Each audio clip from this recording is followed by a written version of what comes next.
What do you think of when you think of Southeast Asia? The region's natural beauty? Its rainforests and islands. A cup of Java coffee. Your honeymoon in Phuket?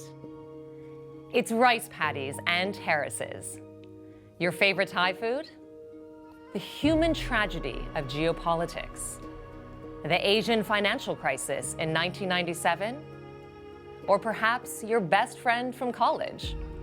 Or, if you are from here, home.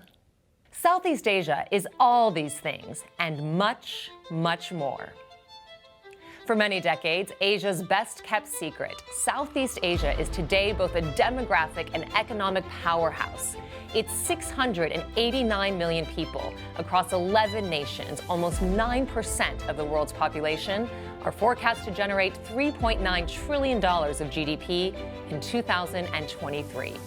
That's grown 8% a year in nominal dollars since 2000, one of the fastest economic growth rates in the world. Southeast Asia is home to some of the world's largest cities, from Jakarta in Indonesia, by some accounts the world's second largest urban agglomeration with 34 million people, to Manila in the Philippines with 25 million, to Bangkok in Thailand with 18 million, Ho Chi Minh City in Vietnam, Kuala Lumpur in Malaysia, and the region's commercial hub, Singapore, one of the most modern countries in the world.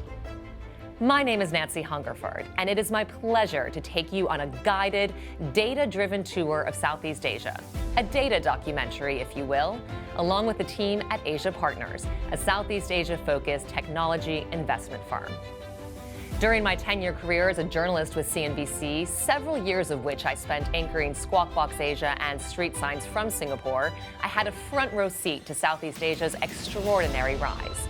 From covering the IMF meetings in Bali to the APEC summit in Vietnam, I also had the pleasure of hosting CNBC's Asia coverage from the World Economic Forum in Davos. But Southeast Asia's story is still only half written, and I personally think its best years are still to come. There are so many questions worth asking. What role should Southeast Asia play in a global investor portfolio? What are the risks?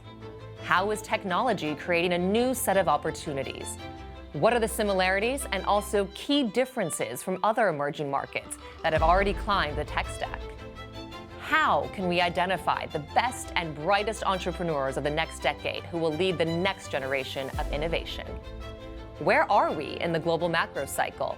And when will IPOs, including from Southeast Asia, return? How is Southeast Asia unique in ways that our traditional ways of thinking might lead us astray? For example, is the traditional dichotomy of EM and DM the right way to look at Southeast Asia and its place in the world? Is the way in which technology is creating shareholder value unique, as well as different than the Western template? These are just some of the questions that we hope to help you answer through this film. And we'll do that not just with opinions, although the people I'll interview will share a few along the way, but especially with data. That's why we call this a data documentary. Our hope is that the ideas and data we share will help you form your own views, and perhaps even help inform the decisions you'll make in the changing world in the 2020s. With that, let's jump in.